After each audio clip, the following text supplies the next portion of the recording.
Okay, just felt like putting a mild content warning beforehand. While the kills in this game are stylized, the violence in like 2 cutscenes are more slow and brutal to show how ugly violence can be. Most people won't care, but to the 1% that do, just keep that in mind if you're going to go and play this game.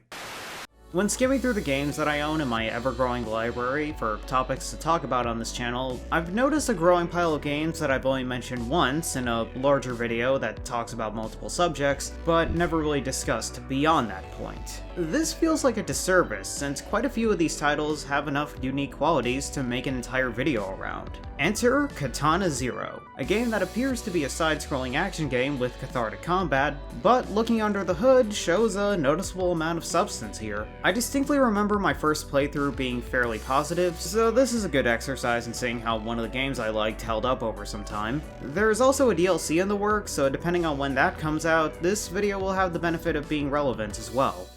This game was single-handedly developed by Justin Stander, under his studio ASCIIsoft, and was published by Devolver Digital, a publishing studio that broke new grounds by showing exactly how much violence that you can get away with in a pixel art game. When these guys aren't effortlessly winning E3, well, back when there was an E3 at least, they're publishing other people's games, and they have a good eye for quality. With all that preamble out of the way, let's get into the storm of psychedelic violence, where you go around and kill gang members.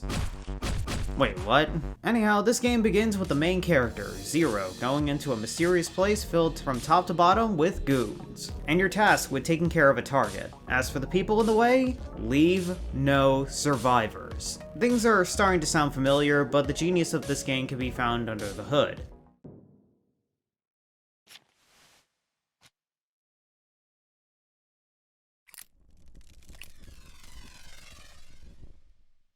Katana Zero is a side-scrolling action game where everything, be it you or your enemies, dies in one hit. Your samurai-looking guy has taken the time to master the blade, and now he's convinced that bringing a sword into a gunfight was the right idea.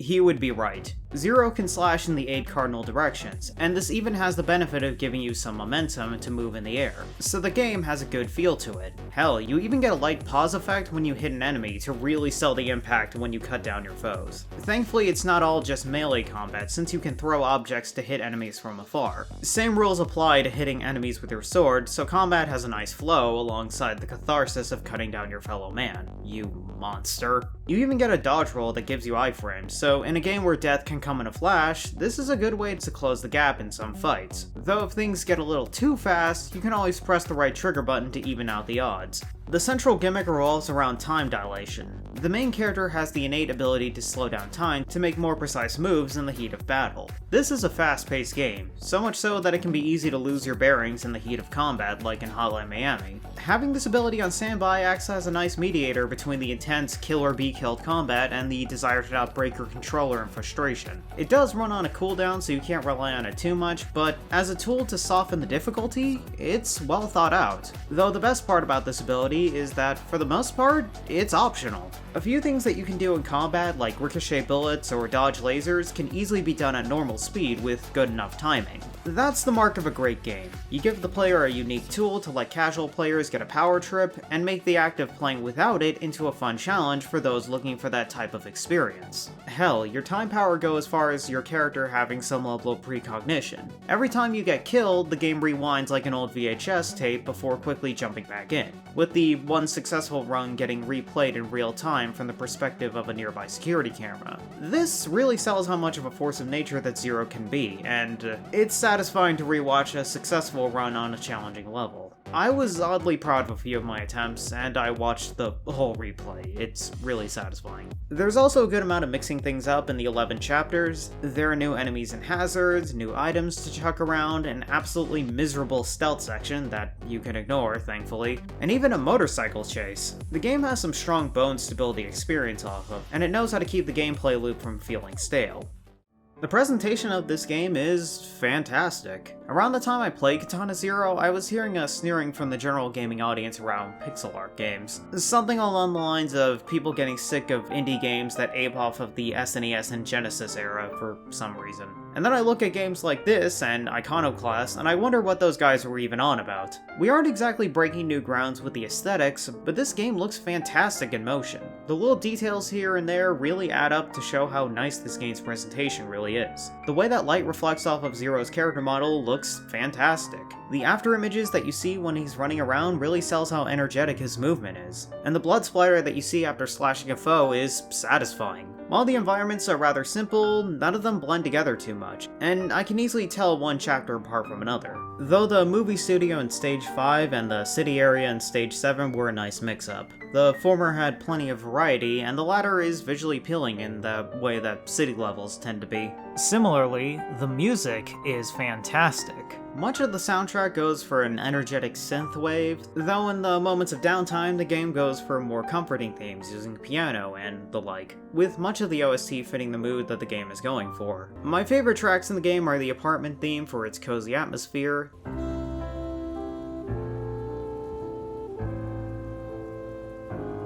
the theme used for the dragon, which sells how much of a force of nature that he is,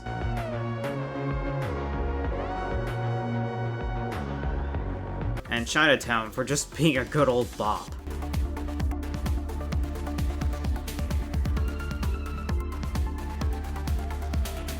Speaking about bops, there's this one song that you hear in the limo ride while chatting up with this guy named V. The song itself has such a great rhythm to it that, for a brief moment, I nearly forgot how much of a deplorable person that V actually is.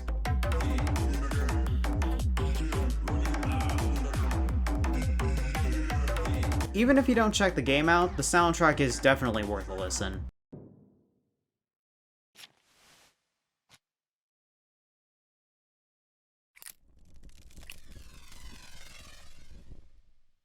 I think it's important to note that Katana Zero is a pretty short game. My playthrough lasted for about 4 hours, which could be shortened even more if you speed through all the dialogue. Which, yes, you can do that, and I don't even think it's out of character for Zero to cut people off like this. I like the plot of this game, and I would recommend that most of you go and try and play this blind. If you need some more motivation for what you do in this game, here are some story beats. You play as an unnamed soldier going by the name Zero, that's employed by a shady agency to do some contract killing. Sounds very sketchy, but the targets are usually behind a legion of goons, so they could be evil for all we know. As for Zero himself, the only thing we have to go by is the fact that he was a soldier and has amnesia due to an injury from the war. Thankfully, his employer offers free mental health and medicine before every mission. However, as early as the second mission, you might have noticed that something is not right when your target just chooses to off themselves. Afterwards, you slowly gain clues onto the conspiracy that your character has been embroiled in. The targets, which all seem to have some connection to a bigger mystery, what's going on with your shady employer, and who Zero even is. The game likes to throw some twists and turns along the way, and I was invested till the very end. Not convinced? Well, here's one story beat that made it clear that I was playing something special. I was generally on board with the combat and the juxtaposition between the retro aesthetic and the violence, but for me, this bit right here just blew my mind.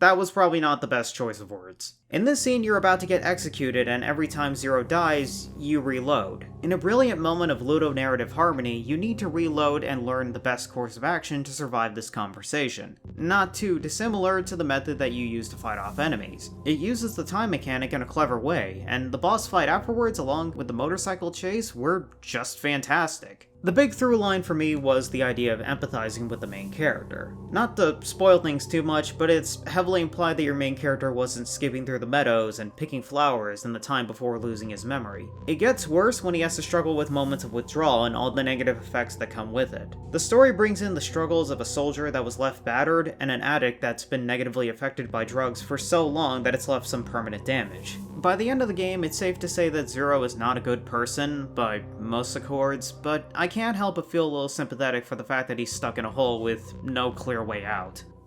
One of the best parts of this game is that it's all killer and no filler. As previously mentioned, my recent playthrough was about 4 hours. It would have been shorter if I didn't run into any skill issues. The one thing that surprised me is the few bits of replay value that's on offer. Most of it is subtle stuff when selecting dialogue choices, but then there's the unlockables that change up gameplay. In the level select, you can find one chapter at the very end that contains the entrance to the DLC. More on that in a bit.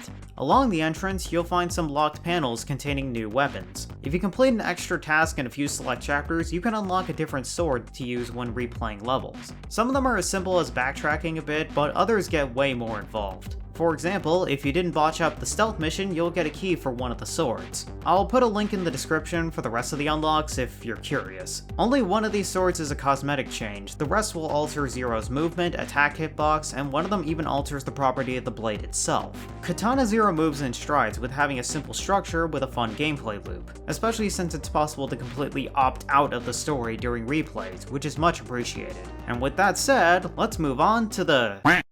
Okay, what the hell? So on April 1st of this year, ASCIIsoft put out a silly little post on the game's Twitter account. Looked like a funny meme, but if you were to go into the Steam version and inputted a specific code, you'll get a mini campaign that's functionally an elaborate shitpost. I haven't sat down with this mode myself, I gotta get this video out at some point, but just let it be known that this right here is the effort that's put into a joke.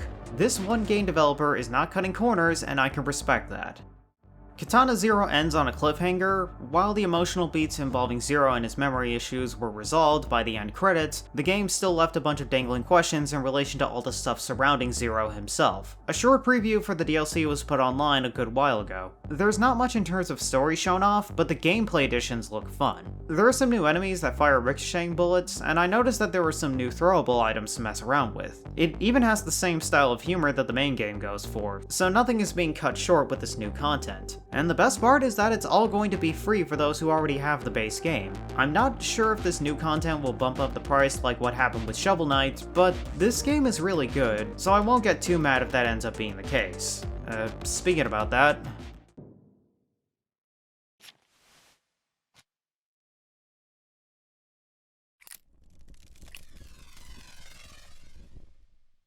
The game goes for about $15 on every major platform. For a game that's only 4 hours long, I consider that to be a bit of a steep price, but if you find this game on sale, then I'd say you're in for a great time. This is a polished game that you can blaze through in one weekend, but the quality of content here is well worth more than one playthrough.